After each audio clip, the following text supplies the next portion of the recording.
Hi, welcome to today's video. My name is Paul. So this week, just taking a brief look at how my landscape art, how I got started, where I started from, what it looked like 5.5 years ago, and how it has evolved, and just sharing some ideas that might be interesting or useful to people who are trying to get started with landscape art, or maybe you've already started, but where do you go from here? How do you evolve and progress? Usual disclaimer, I'm not saying this is how you should do it. This is just sharing what I did, and it might be interesting or useful. On screen, you can see an example of the sort of watercolor landscapes that I do these days. As I say, it didn't look like this in the beginning. It was completely different.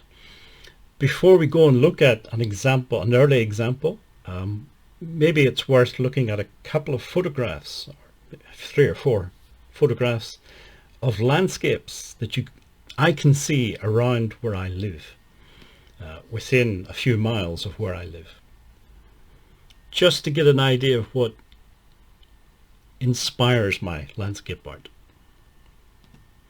So the first 2 photographs, the bottom one, it's an example of the sort of fields you would see in summertime. This particular crop that they grow, they're growing these plants for the little black seeds that contain a lot of oil.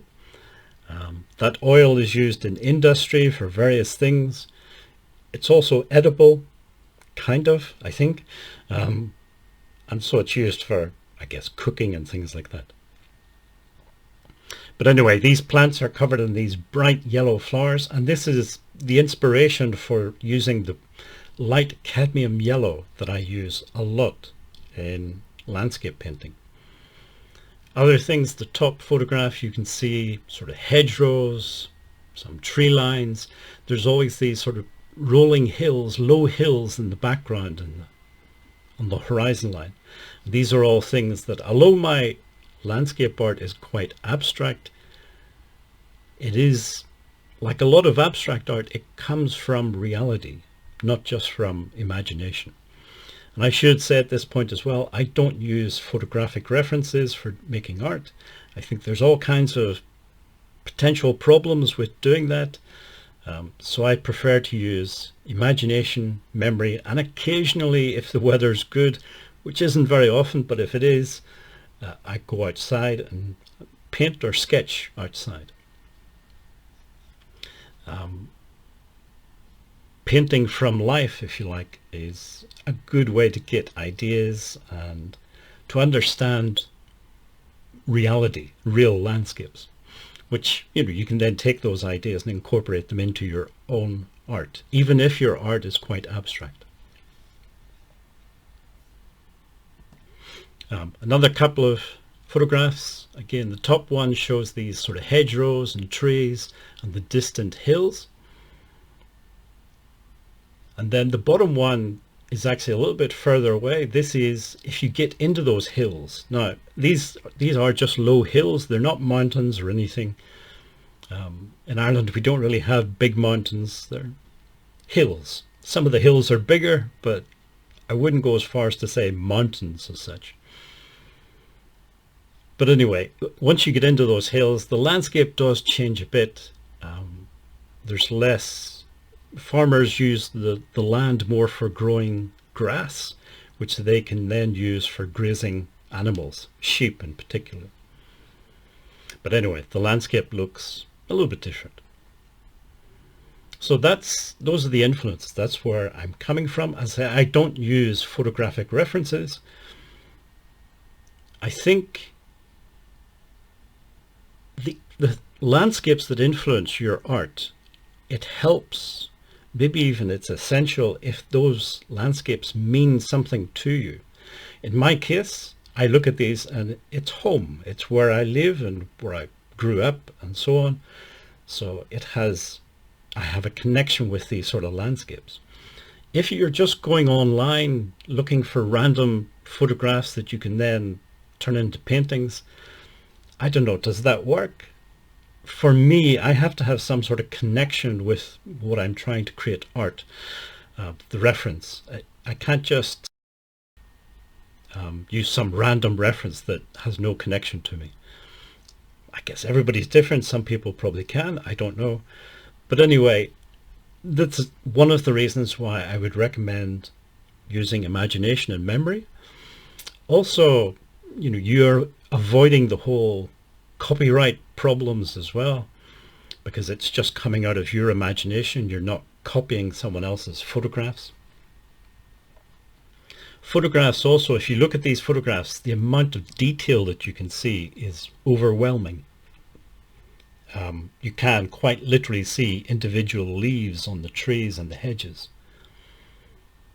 You can see every strand of wire in the fences in the bottom photograph. Some people, when they try to use photographic references, they feel that they have to include all of that detail, and then they run into problems. Paintings, there are photorealistic style of paintings, and they have a certain look, a certain aesthetic, I guess, that appeals to some people, but I find it quite ugly. I prefer art that is more human, and it doesn't have to have all of those details. It only has to suggest things to me. But anyway, that's another problem that I would see with using photographic references. And then there's also the problem that, if you have to hunt for a photographic reference before you actually start painting, how long does it take you to find a suitable reference? 5 seconds, 100 seconds, half a day? For me, I just sit down with a piece of paper and start, because I'm using imagination and memory. So I don't have to waste time hunting for suitable references. But anyway, those are some reasons why I think you should, if you haven't tried using or relying on imagination and memory, give it a go. If it doesn't work, it doesn't work. You don't lose anything. But you might find it's an interesting way to make art. Okay, these 3 images, the one on the left is one of the early paintings, one of the early attempts. There's all kinds of problems with it. I sort of stuck with this style for about 6 months or so. If you go back to the very early days of this YouTube channel, you might find 1 or 2 videos showing this sort of style of art. It was a style that I sort of stuck with for a little bit. The problems with it, I didn't really understand perspective or aerial perspective. I didn't understand composition or values or color theory, any of those sort of things. My style of art, landscape art, doesn't require much drawing skill, but it does require still some understanding or knowledge of things like color theory, perspective, composition, those sort of things.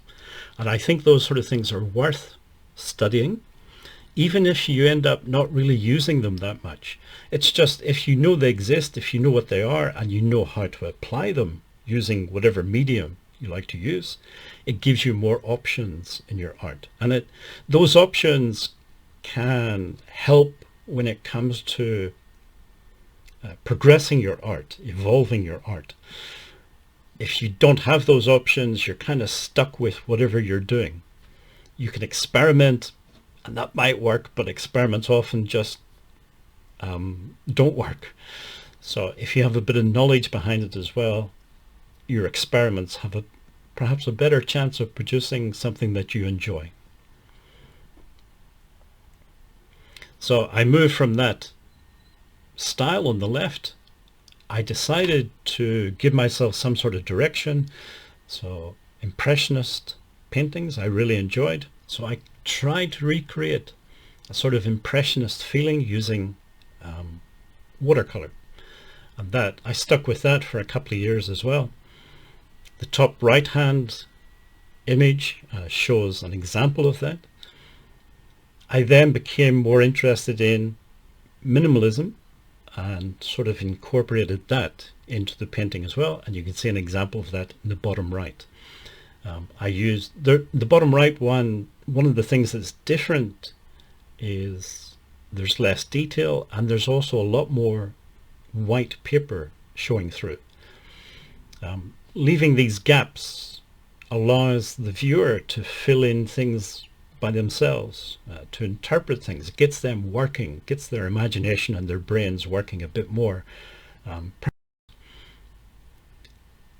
Other paintings, like the one in the top right and the left hand painting, there's less abstraction with these.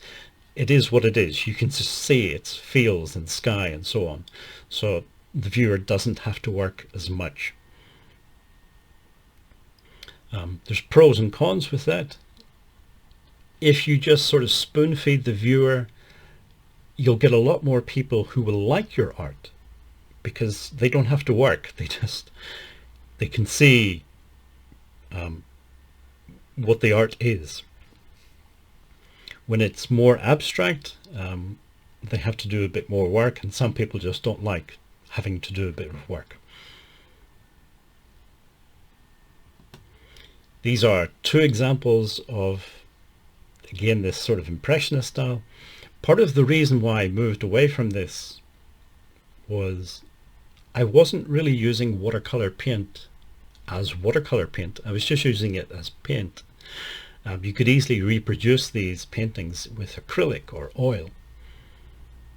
So I wanted to paint in a way that brings out the unique qualities of watercolor paint. So that was one of the things that inspired me to start to change and experiment.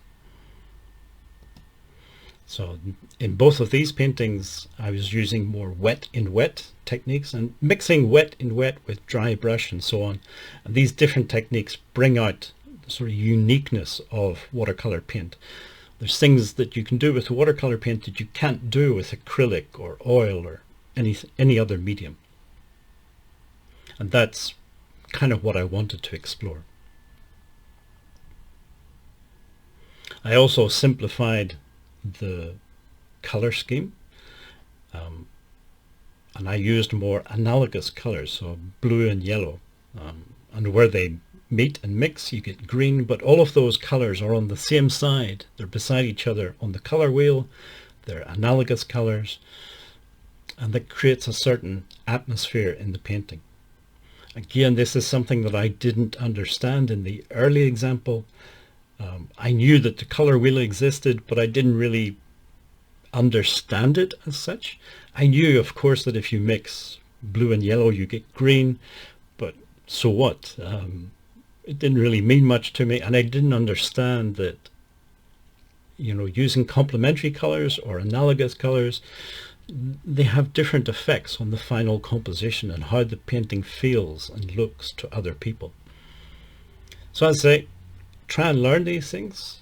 It does give you more options, I think, and that helps your art to evolve. You want to get, it's very, once you get started, so you pick a medium, you have no idea how to use it, etc., no idea what you're doing. You just got to get started. You got to make lots and lots of mistakes, and you've got to accept that that's the learning process with something as complicated as making art. Once you get past that early stage, you get into where you have a bit more knowledge, a bit more understanding, but then you can get stuck in that sort of intermediate level. You're not sure how to progress beyond that.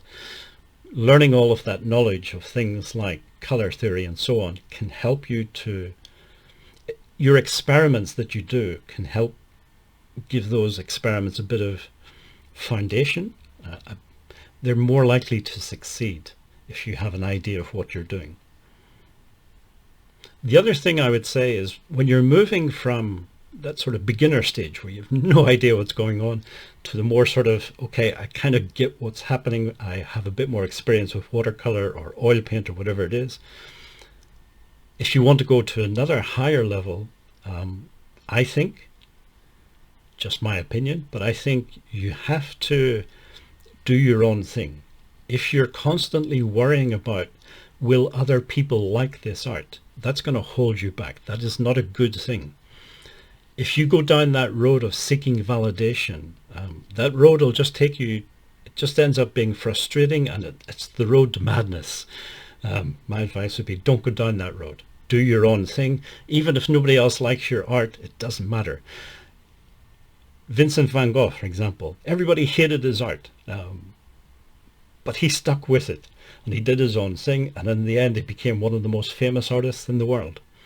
Do your own thing and stick with that, and don't listen to all these people that say you have to do it this way or that way. Do it your way. I think in this whole video, if you take anything away, that would be the one thing I would advise. Do your own thing. Another way to experiment and to maybe make some progress is to play around with different media. So at first I would recommend sticking with one medium, whatever it is. In my case it was watercolor, but whatever medium that you find yourself using, stick with it for a while, become more familiar with it, and once you get to that point, then you can start playing around with different media. Different media have, of course, they all have pros and cons, and there's things that you can do with, say, charcoal, like the one on the left, or acrylic on the right, that you can't do with, say, watercolor. So experiment with the different media. That again can give you new ideas and help to lift your art up to a higher level. Okay, well, I think that's, for what it's worth, that's all I have to say. Remember, just if you're getting started and you've no idea what's going on, that is perfectly normal. We all sort of start at that level, most of us anyway. Once you get to the sort of intermediate level and you're feeling a bit stuck, make sure that you've studied things like composition and color theory and all those things. Even if you don't apply them, knowing that information does give you more options, more choices. And it acts as a sort of foundation, and then start experimenting with that, those ideas. Experiment with other media. And if you do all of those things, you'll find that it takes time, but slowly you'll start to feel as though you're making progress. If you made it this far in the video, thank you for watching, listening, and hopefully see you again in next week's video.